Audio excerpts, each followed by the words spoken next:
10 दिन संगे रहलू आठो पहरिया, दिलवा के भीतर मयरिया। नैना से दूर होते छल के नैना, देखा विदाई के बेरिया।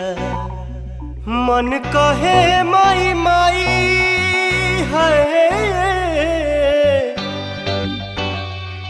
मन कहे माई माई भाई भक्ति में विभोर। हाँ भक्ति में विभोर, हथवा से छूटत नइखे अचरा के कोर, अचरा के कोर, अचरा के कोर।